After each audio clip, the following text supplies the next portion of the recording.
আপনি কি আজ এমন এক দুঃখের মধ্যে আছেন যেটাকে আপনি অভিশাপ মনে করছেন? হয়তো আপনি বলছেন, ইয়া আল্লাহ, এই কষ্টটা কেন? কিন্তু যদি বলি এই দুঃখটাই আপনার জীবনের সবচেয়ে বড় নিয়ামত হতে পারে, আজ আমরা সেই গভীর সত্য নিয়ে কথা বলবো। সব নিয়ামত হাসি মুখে আসে না।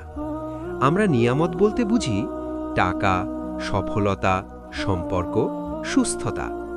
কিন্তু অনেক সময় আল্লাহ নিয়ামত দেন কষ্টের মোড়কে। আপনি খুলে দেখার আগেই বলছেন, এটা তো সমস্যা। এক পিতার হৃদয়ের পরীক্ষা। ইব্রাহিম আলাইহিসসালাম, ইসমাইল আলাইহিসসালাম। স্বপ্নে আদেশ, নিজের প্রিয় সন্তানকে কুরবানি করতে হবে। একজন পিতার জন্য এর চেয়ে বড় দুঃখ কি? কিন্তু তিনি থামলেন না, আল্লাহর উপর পূর্ণ তাওয়াক্কুল করলেন। শেষ মুহূর্তে আল্লাহ একটি দুম্বা পাঠালেন। দুঃখ পরিণত হল মর্যাদায়, পরীক্ষা পরিণত হল ইতিহাসে। আজ আমরা কুরবানি করি সেই তাওয়াক্কুলের স্মরণে। দুঃখ আপনাকে আল্লাহর কাছে নিয়ে যায়। সুখের সময় মানুষ ব্যস্ত থাকে, কষ্টের সময় মানুষ সিজদায় পড়ে। আপনি যে দুঃখে আছেন, হয়তো সেটাই আপনাকে আল্লাহর কাছে ফিরিয়ে এনেছে। যদি সেই দুঃখ না আসতো, আপনি কি এত দোয়া করতেন? নিয়ামত কখনো কখনো ছদ্মবেশে আসে। একটা চাকরি না পাওয়া হয়তো বড় ফিতনা থেকে বাঁচা, একটা সম্পর্ক ভেঙে যাওয়া হয়তো হারাম থেকে মুক্তি, একটা অসুখ হয়তো গুনাহের কাফফারা। আপনি এখন বুঝছেন না, কিন্তু একদিন বুঝবেন। দুঃখের তিনটি উপহার: এক, আত্মসমালোচনা; দুই, আল্লাহর উপর নির্ভরতা; তিন, আখিরাতের প্রস্তুতি। এই তিনটি উপহার যে পায় সে ক্ষতিগ্রস্ত না। মনে রাখবেন, আল্লাহ কখনো এমন দুঃখ দেন না যা আপনি সহ্য করতে পারবেন না। তিনি আপনার শক্তি জানেন। আপনি নিজেকে দুর্বল ভাবলেও আপনার ভেতরে ঈমানের শক্তি আছে। একদিন আপনি হাসবেন। হয়তো কয়েক বছর পর আপনি পেছনে তাকিয়ে বলবেন, এই দুঃখটাই আমাকে বদলে দিয়েছে, এই ব্যথাই আমাকে আল্লাহর কাছে নিয়ে গেছে। সেদিন আপনি কাঁদবেন, কিন্তু শুকরিয়ার কান্না। আজকের আত্মসমালোচনা। নিজেকে জিজ্ঞেস করুন, এই দুঃখ আমাকে কি শিক্ষাচ্ছে? আমি কি আল্লাহর দিকে আরও ঝুঁকছি? আমি কি এই কষ্টকে নিয়ামত হিসেবে দেখার চেষ্টা করছি? যদি পারেন, আপনি জিতে গেছেন। আজকের দুয়া: হে আল্লাহ, আমাদের দুঃখকে আমাদের জন্য রহমত বানাও। আমাদের পরীক্ষাকে মর্যাদায় পরিণত করো। আমাদের হৃদয়ে সন্তুষ্টি দাও। আমাদের এমন ঈমান দাও যাতে আমরা কষ্টেও তোমার শুকরিয়া আদায় করি। আমিন। বিসমিল্লাহির রহমানির রহিম। আসসালামু আলাইকুম ওয়া রাহমাতুল্লাহ। আপনি কি কখনো এমন পরিস্থিতির মধ্যে পড়েছেন যেখানে মনে হয়েছে সব শেষ, সব দরজা বন্ধ, সব আশা নিভে গেছে? আপনি কি কখনো আল্লাহকে প্রশ্ন করেছেন, ইয়া আল্লাহ, কেন আমার সাথে এমন হচ্ছে? যদি করে থাকেন, তাহলে আজকের এই ভিডিও আপনার জন্য। কারণ আজ আমরা কথা বলবো এমন এক সত্য নিয়ে যা বুঝতে পারলে জীবন বদলে যাবে। এক, আমাদের দৃষ্টিতে ক্ষতি, আল্লাহর দৃষ্টিতে রহমত। মানুষের চোখ খুব সীমিত। আমরা সামনের কয়েকটা মুহূর্ত দেখি, কিন্তু আল্লাহ দেখেন অতীত, বর্তমান, ভবিষ্যৎ সব একসাথে। আল্লাহ তাআলা কুরআনে বলেন, তোমরা হয়তো এমন কিছু অপছন্দ করো যা তোমাদের জন্য কল্যাণকর, আর এমন কিছু পছন্দ করো যা তোমাদের জন্য অকল্যাণকর। আল্লাহ জানেন, তোমরা জানো না। সূরা আল বাকারা 216। এই আয়াত শুধু তিলাওয়াত করার জন্য না, এই আয়াত জীবনের জন্য। আপনি যে চাকরিটা হারিয়েছেন, হয়তো সেটাই ছিল হারাম ইনকামের দরজা। আপনি যে সম্পর্কটা হারিয়েছেন, হয়তো সেটাই আপনাকে জাহান্নামের দিকে নিয়ে যাচ্ছিল। আপনি যে সুযোগটা পাননি, হয়তো সেটা আপনার ঈমান কেড়ে নিত।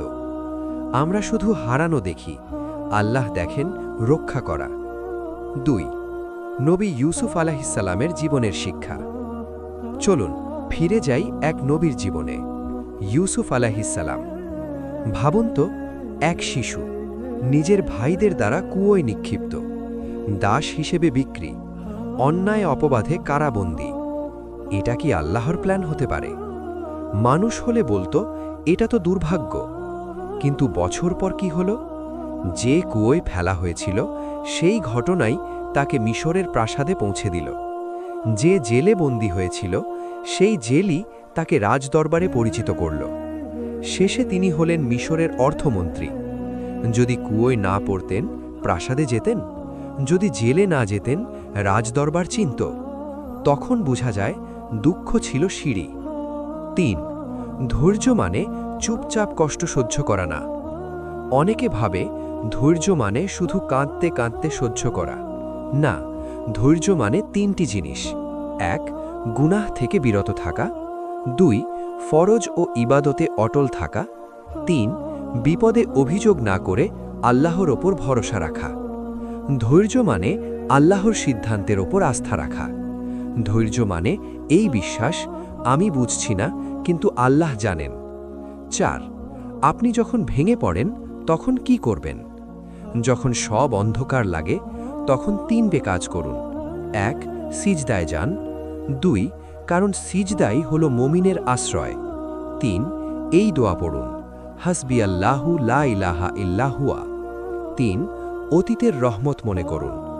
আজ যেটা নিয়ে কাঁদছেন হয়তো এটার জন্যই শুকরিয়া আদায় করবেন। ৫. শয়তান কিভাবে আমাদের বিভ্রান্ত করে? শয়তান চায় আপনি যেন ভাবেন আল্লাহ আমাকে ছেড়ে দিয়েছেন, কিন্তু আল্লাহ কখনো বান্দাকে ছেড়ে দেন না, আমরাই দূরে চলে যাই। যখন আপনি কাঁদেন আল্লাহ দেখেন, যখন আপনি ভেঙে পড়েন আল্লাহ জানেন, যখন আপনি ধৈর্য ধরেন আল্লাহ আপনার জন্য পরিকল্পনা বদলে দেন না, বরং পরিকল্পনার ফল প্রকাশের সময় ঠিক করেন। ৬. কেন দেরি হয়? আপনি কি কখনো ভেবেছেন আল্লাহ চাইলে সাথে সাথে সব ঠিক করে দিতে পারেন? তাহলে দেরি কেন? কারণ দেরির ভিতরেই আপনার চরিত্র গড়া হচ্ছে, দেরির ভিতরেই আপনার ঈমান শক্ত হচ্ছে, দেরির ভিতরেই আপনি আল্লাহর কাছে ফিরছেন। যদি সব দ্রুত পেয়ে যেতেন তাহলে কি এতটা দোয়া করতেন? ৭.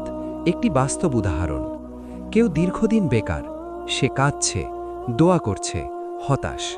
হঠাৎ একদিন সে চাকরি পেল, যেখানে পরিবেশ হালাল, সহকর্মীরা ভালো, নামাজের সময় পাওয়া যায়। পেছনে তাকিয়ে সে বুঝল আগের সব রিজেকশন তাকে রক্ষা করেছে। এই হলো আল্লাহর প্ল্যান। ৮. আজকের আত্মসমালোচনা।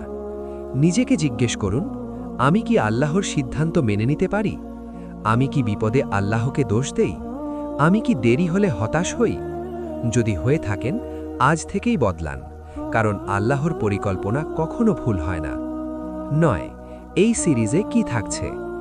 পরবর্তী পর্বগুলোতে আমরা আলোচনা করব কেন ভালো মানুষরাও কষ্ট পায়, দোয়া কবুল হতে দেরি হওয়ার রহস্য, কিভাবে বিপদ আপনার মর্যাদা বাড়ায়, কিভাবে আল্লাহ অদৃশ্যভাবে আপনাকে রক্ষা করেন, এবং কিভাবে জীবনের প্রতিটি ব্যথা আসলে একটি বার্তা। আপনি কি কখনো মনে মনে বলেছেন, আমি তো কারো ক্ষতি করি না, তাহলে আমার জীবনে এত কষ্ট কেন?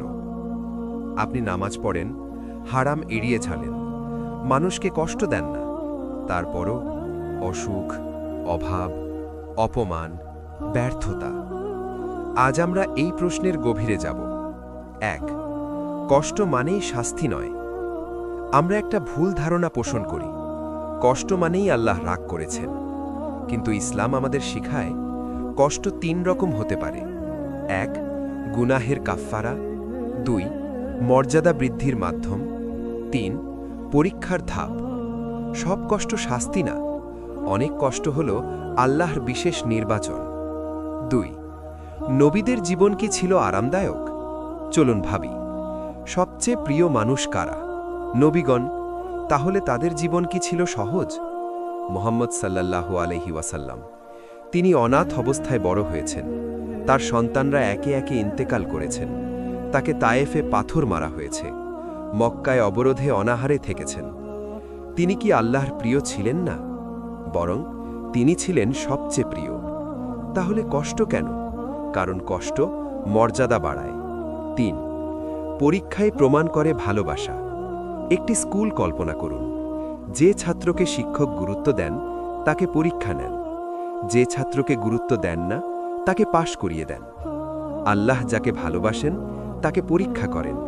হাদিসে এসেছে, আল্লাহ যখন কোনো বান্দাকে ভালোবাসেন তখন তাকে পরীক্ষা করেন।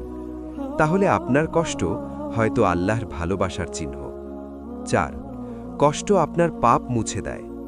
রাসূল সাল্লাল্লাহু আলাইহি ওয়াসাল্লাম বলেছেন, মুমিনের শরীরে কাঁটার আঘাত লাগলেও তার মাধ্যমে তার গুনাহ মাফ হয়। ভাবুন, আপনি কাঁদছেন আর সেই কান্না আপনার আখিরাতকে পরিষ্কার করছে। আপনি অসুস্থ আর সেই অসুস্থতা আপনার গুনাহ ঝরিয়ে দিচ্ছে। আপনি অপমানিত আর সেই অপমান আপনার জান্নাতের স্তর বাড়াচ্ছে। 5. শয়তান কিভাবে ভুল ব্যাখ্যা দেয়। শয়তান আপনার কানে ফিসফিস করে, দেখো তুমি ভালো, তবুও তোমার জীবন খারাপ। কিন্তু শয়তান এটা বলে না যে এই কষ্টের প্রতিটি মুহূর্তে তোমার হিসাব হালকা হচ্ছে। সে চায় আপনি আল্লাহকে সন্দেহ করুন, কিন্তু মুমিন সন্দেহ করে না, সে ধৈর্য ধরে। 6. একটি গল্প। একজন আলেমের কাছে এক যুবক এলো। সে বলল, হুজুর, আমি 5 ওয়াক্ত নামাজ পড়ি, হারাম এড়াই, তবু আমার ব্যবসা বারবার লস করছে। আলেম বললেন, তুমি কি নিশ্চিত যদি তোমার ব্যবসা সফল হতো তুমি আজও একইভাবে নামাজ পড়তে? যুবক চুপ। অনেক সময় কষ্ট আমাদের ঈমান রক্ষা করে। 7. কষ্টের সময় কিভাবে ভাবব। নিজেকে বলুন, এটা শাস্তি নয়, শিক্ষা। এটা ধ্বংস নয়, প্রস্তুতি। এটা শেষ নয়, শুরু। আপনি এখন যে জায়গায় দাঁড়িয়ে, সেখান থেকে হয়তো জান্নাতের রাস্তা তৈরি হচ্ছে। 8. মনে রাখবেন, এই দুনিয়া পুরস্কারের জায়গা না, এটা পরীক্ষার হল। পুরস্কার হবে আখিরাতে। যদি সব ভালো মানুষ সবকিছু পেয়ে যেত, তাহলে জান্নাতের আকর্ষণ কোথায় থাকত? আপনি কি কখনো এমন দোয়া করেছেন যেটা বছরের পর বছর ধরে করছেন কিন্তু এখনো পূরণ হয়নি? আপনি কেঁদেছেন, তাহাজ্জুদ পড়েছেন, সিজদায় কাঁপা কণ্ঠে বলেছেন, এ আল্লাহ, শুধু এই একটা জিনিস। কিন্তু সময় যাচ্ছে, দোয়া যেন ঝুলে আছে। আজ আমরা বুঝব, দেরি মানে অস্বীকার না। প্রথমত, দোয়া কখনো নষ্ট হয় না। রাসূলুল্লাহ সাল্লাল্লাহু আলাইহি ওয়াসাল্লাম বলেছেন, মুমিন যখন দোয়া করে আল্লাহ 3 ভাবে তা কবুল করেন। 1. সাথে সাথে পূরণ করেন। 2. ভবিষ্যতের কোনো বিপদ দূর করেন। 3. আখিরাতে তার জন্য সওয়াব জমা রাখেন। অর্থাৎ দোয়া কখনোই রিজেক্ট হয় না। আপনি যেটাকে দেরি ভাবছেন, হয়তো সেটা অন্যভাবে কবুল হচ্ছে। 2. নবী জাকারিয়া আলাইহিসসালামের অপেক্ষা। তিনি বৃদ্ধ বয়সে সন্তান চেয়েছিলেন। চুল সাদা, শরীর দুর্বল, স্ত্রীও বৃদ্ধা। মানবিকভাবে অসম্ভব, কিন্তু তিনি দোয়া থামাননি। বছরের পর বছর, শেষে আল্লাহ তাকে দিলেন ইয়াহিয়া আলাইহিসসালাম। যদি তিনি মাঝপথে থেমে যেতেন। 3. দেরি কেন হয়? 1. আপনি প্রস্তুত না। যে জিনিস আপনি চাইছেন, হয়তো তার দায়িত্ব নেওয়ার মতো আপনি এখনো তৈরি না। 2. সময় ঠিক হয়নি। আল্লাহর ঘড়ি মানুষের ঘড়ির মতো না। তিনি জানেন কোন মুহূর্তে দিলে সেটা আপনার জন্য সবচেয়ে কল্যাণকর হবে। 3. আরও ভালো কিছু আসছে। আপনি হয়তো ছোট কিছু চাইছেন, আল্লাহ দিতে চান বড় কিছু। 4. দোয়া প্লাস আমল ইকুয়াল টু ফলাফল। শুধু দোয়া করলেই হবে না। আপনি যদি চাকরি চান, চেষ্টা করতে হবে। আপনি যদি ভালো জীবন চান, নিজেকে বদলাতে হবে। দোয়া মানে শুধু চাওয়া না, দোয়া মানে কাজের সাথে আল্লাহর উপর ভরসা। 5. দোয়া দেরি হলে কি করবেন? 1. গুনাহ ত্যাগ করুন। 2. হালাল উপার্জন নিশ্চিত করুন। 3. বেশি ইস্তেগফার করুন। 4.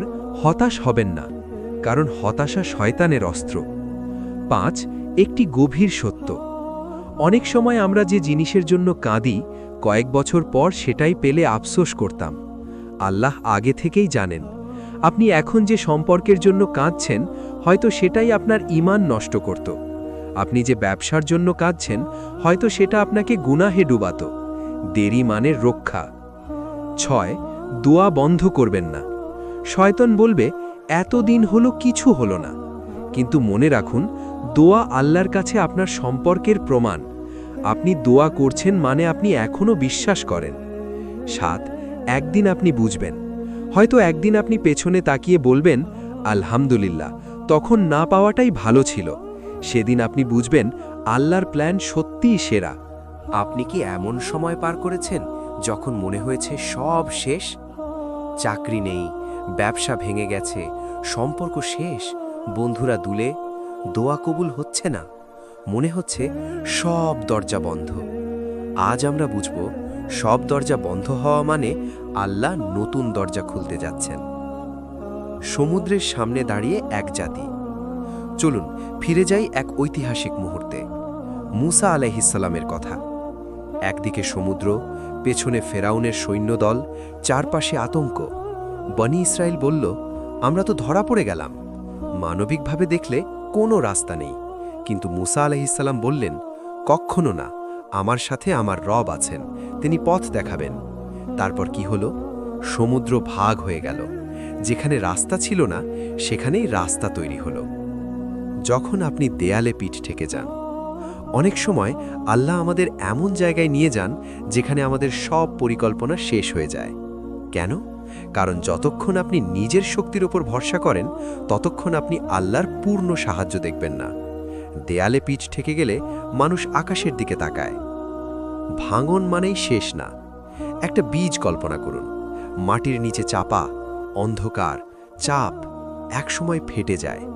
বাইরে থেকে মনে হয় বীজটা নষ্ট হয়ে গেছে, কিন্তু ভাঙন ছাড়া কি গাছ বের হতো? আপনার ভাঙন হয়তো আপনার বিকাশের শুরু। রাসূল সাল্লাল্লাহু আলাইহি ওয়াসাল্লামের জীবনের এক অধ্যায়। তার জীবনে একটি বছর ছিল আমুল হুজন, দুঃখের বছর। প্রিয় স্ত্রী খাদিজা রাদিয়াল্লাহু ইন্তেকাল করলেন, চাচা আবু তালিব মারা গেলেন, তায়েফে অপমানিত হলেন, সব দরজা যেন বন্ধ। কিন্তু সেই দুঃখের পরেই হিজরাত, মদিনায় নতুন সমাজ, ইসলামের উত্থান। দুঃখ ছিল পরিবর্তনের প্রস্তুতি। আপনি এখন যে জায়গায়, হয়তো আপনি বলছেন, আমার তো কোনো সমুদ্র ভাগ হচ্ছে না। হতে পারে আপনার সমুদ্র এখনো ভাগ হওয়ার মুহূর্ত আসেনি। ধৈর্য মানে অপেক্ষা করা, কিন্তু আশা না হারানো। যখন মানুষ ছাড়ে, আল্লাহ ধরেন। আপনি কি লক্ষ্য করেছেন, মানুষ যখন আপনাকে ছেড়ে যায়, তখন আপনি আল্লাহর কাছে বেশি যান? মানুষের দরজা বন্ধ হলে রবের দরজা খুলে যায়, আর আল্লাহর দরজা কখনো বন্ধ হয় না। নিজেকে আজ 3টে কথা বলুন, এটা সাময়িক, আল্লাহ আমাকে দেখছেন, এই অবস্থারও শেষ আছে। দুনিয়ার কোনো রাত চিরস্থায়ী না। শেষ মুহূর্তে পরিবর্তন। অনেক সময় আল্লাহ শেষ মুহূর্তে পরিবর্তন আনেন, যাতে আপনি নিশ্চিত হন এটা আপনার শক্তিতে না, এটা তার কুদরতে হয়েছে। যদি শুরুতেই সমাধান দিতেন, আপনি ভাবতেন এটা আপনার পরিকল্পনা। আপনার জীবনে কি এমন কোনো ক্ষত আছে যেটা আপনি কাউকে দেখান না? রাতে বালিশ ভেজান, কিন্তু সকালে হাসি মুখে থাকেন। আজ আমরা বুঝব, সব ক্ষত ধ্বংসের জন্য না, কিছু ক্ষত জান্নাতের পথ খুলে দেয়। 1. কষ্ট কেন এত মূল্যবান? আমরা সুখ চাই, আরাম চাই, স্বস্তি চাই, কিন্তু ইসলাম আমাদের শেখায় কষ্টও এক ধরনের নিয়ামত। রাসূল সাল্লাল্লাহু আলাইহি ওয়াসাল্লাম বলেছেন, মুমিনের কোনো কষ্ট, দুঃখ, চিন্তা, কাঁটার আঘাত পর্যন্ত আল্লাহ তার মাধ্যমে গুনাহ মাফ করে দেন। অর্থাৎ আপনার প্রতিটি অশ্রু আপনার আখিরাত পরিষ্কার করছে। 2. উহুদের ময়দানে রক্তাক্ত মুহূর্ত, ব্যাটল অফ উহুদ। সেদিন সাহাবারা আহত, অনেকে শহীদ। রাসূল সাল্লাল্লাহু আলাইহি ওয়াসাল্লামের দাঁত ভেঙে গিয়েছিল, মুখ রক্তাক্ত, মুসলিমরা কাঁদছিল। এটা কি পরাজয় ছিল? না, উহুদ ছিল শিক্ষা, উহুদ ছিল ঈমানের পরিশুদ্ধি, উহুদ ছিল ভবিষ্যৎ বিজয়ের প্রস্তুতি। অনেক সময় আপনার জীবনের উহুদ আপনাকে শক্ত করে তোলে। 3. আল্লাহ যাকে ভালোবাসেন তাকে পরিশুদ্ধ করেন। সোনা যখন আগুনে যায়, তখন তার ময়লা ঝরে যায়। আপনি যদি কষ্টে থাকেন, হয়তো আল্লাহ আপনাকে পরিশুদ্ধ করছেন। আপনার ক্ষত আপনার মর্যাদা বাড়াচ্ছে। 4. গোপন কান্নার মূল্য।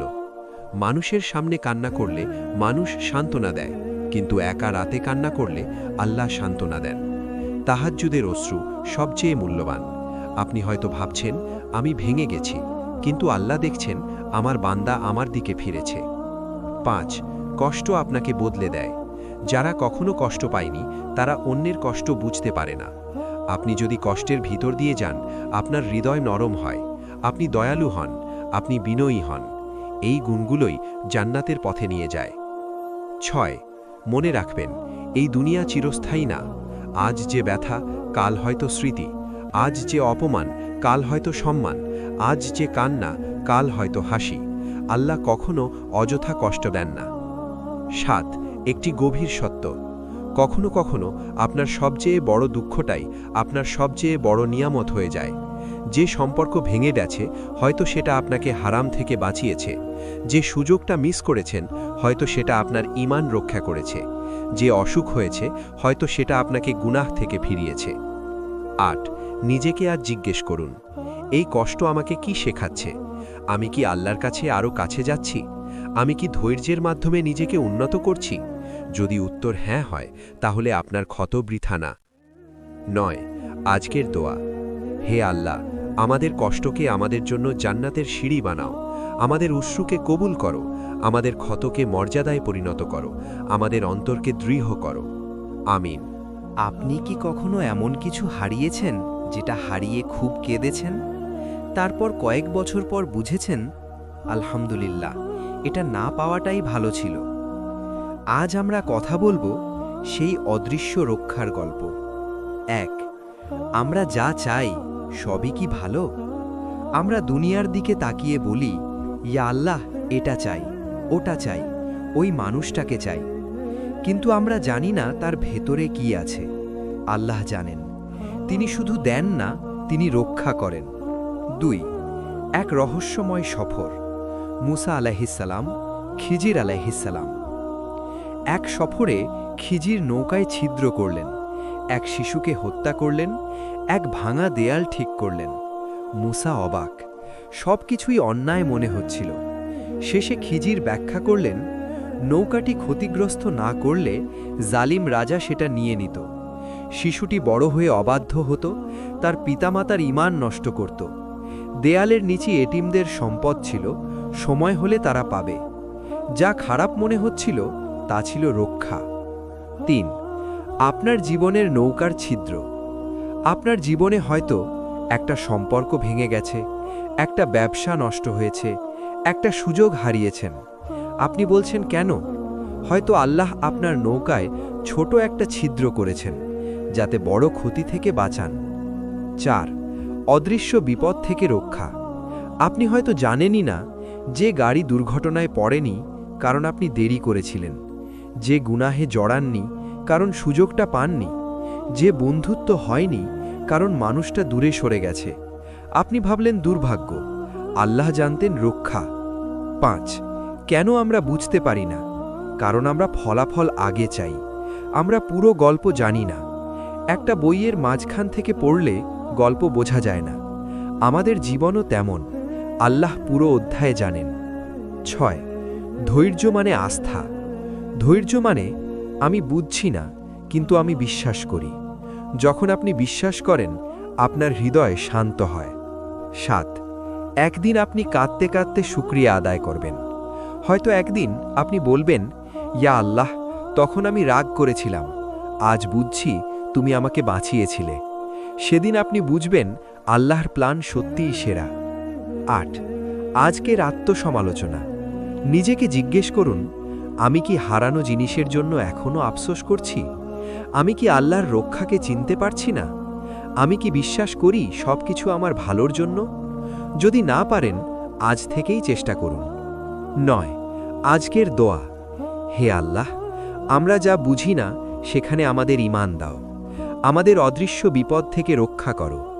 আমাদের হৃদয়ে তোমার পরিকল্পনার উপর পূর্ণ আস্থা দাও। আমাদের হারানো জিনিসের জন্য অন্তরে শুকরিয়া দাও। আমিন। আপনি কি এমন এক অবস্থায় আছেন যেখানে ভেতরটা ভেঙে গেছে? মানুষের উপর ভরসা করেছিলেন, ভেঙে গেছে। পরিকল্পনা করেছিলেন, ভেঙে গেছে। স্বপ্ন দেখেছিলেন, ভেঙে গেছে। আজ আমরা শিখব ভাঙা হৃদয় কিভাবে তাওয়াক্কুলে শক্ত হয়। হতাশা কিভাবে জন্ম নেয়?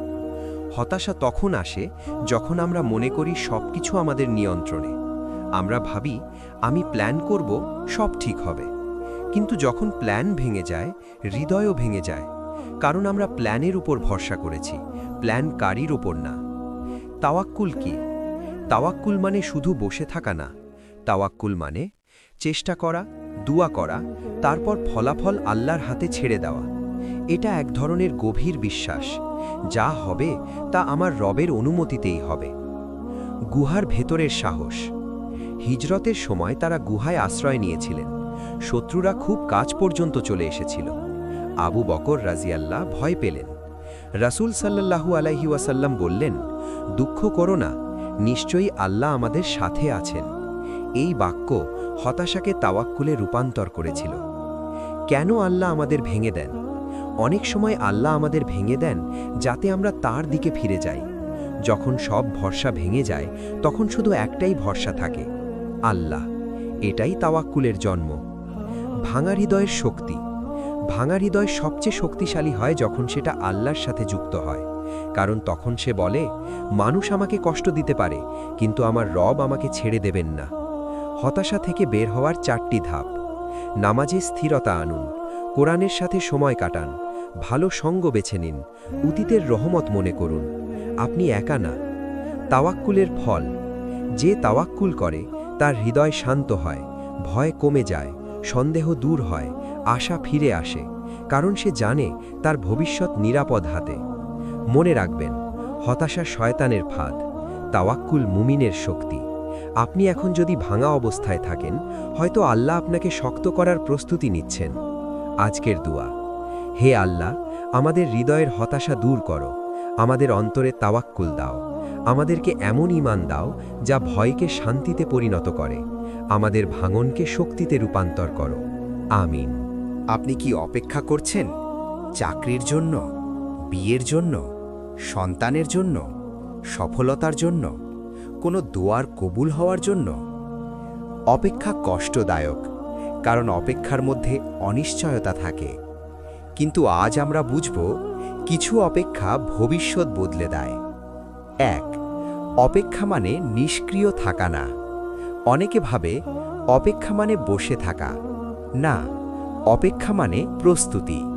যেমন একজন ছাত্র পরীক্ষার ফলাফলের অপেক্ষায় থাকলেও সে পরবর্তী ক্লাসের জন্য প্রস্তুতি নেয়, মুমিনের অপেক্ষাও তেমন। সে দোয়া করে, সে আমল করে, সে নিজেকে গড়ে। 2. কারাগার থেকে ক্ষমতার পথে। ইউসুফ আলাইসাল্লাম। 4. বছরের পর বছর কারাগারে। তিনি কি হতাশ হয়েছিলেন? না, তিনি জেলে থেকেও দাওয়া দিয়েছেন, সততা বজায় রেখেছেন, আল্লাহর উপর ভরসা রেখেছেন। তারপর একদিন স্বপ্নের ব্যাখ্যা তাকে রাজদরবারে নিয়ে গেল। কারাগারের অপেক্ষা তাকে ক্ষমতার জন্য প্রস্তুত করেছিল। 3. আপনার অপেক্ষা কি করছে? হয়তো আপনি এখন এমন এক সময়ে আছেন যেখানে কিছুই এগোচ্ছে না, কিন্তু হয়তো আপনার চরিত্র গড়া হচ্ছে, আপনার ঈমান শক্ত হচ্ছে, আপনার নফস পরিশুদ্ধ হচ্ছে। অপেক্ষা মানুষকে বদলে দেয়। 4. দেরি মানে বাতিল না। আল্লাহর কাছে দেরি শব্দ নেই, তিনি সঠিক সময় দেন।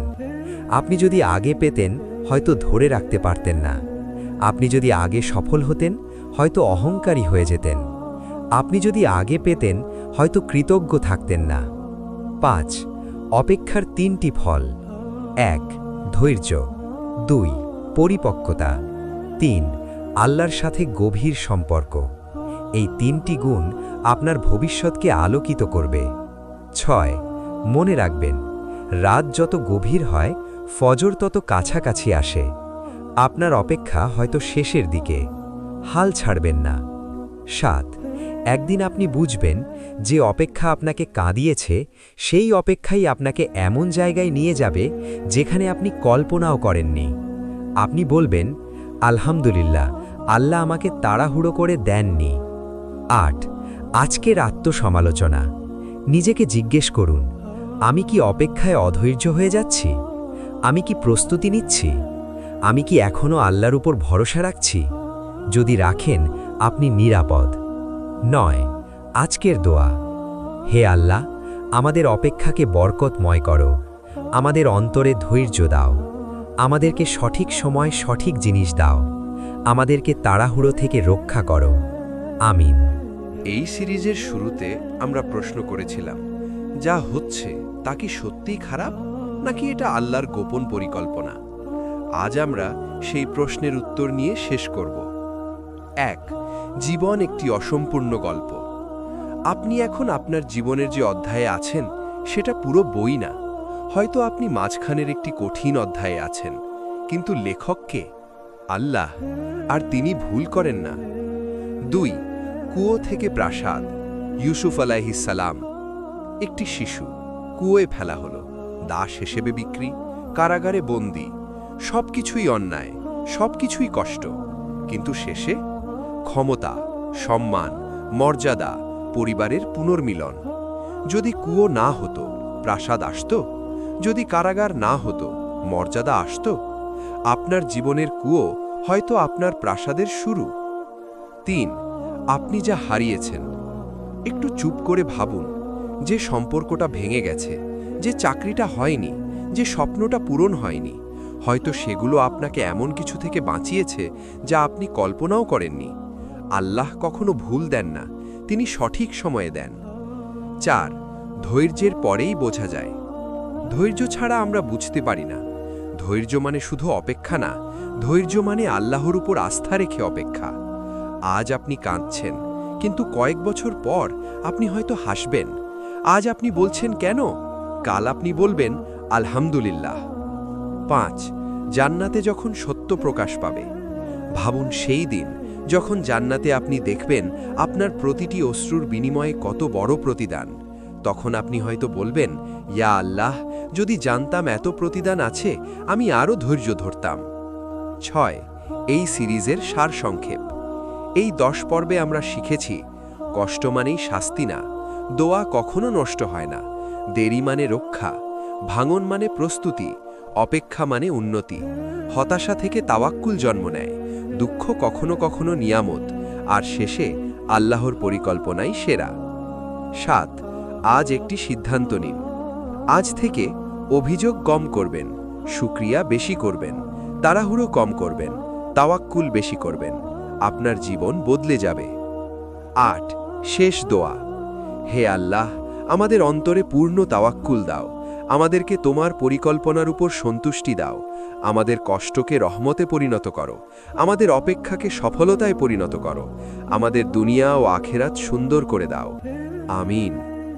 যদি এই পুরো সিরিজ আপনার হৃদয় ছুঁয়ে যায়, তাহলে শেয়ার করুন, সাবস্ক্রাইব করুন সিরাত আল হক এবং কমেন্টে লিখুন, আমি আল্লাহর পরিকল্পনার উপর ভরসা রাখি।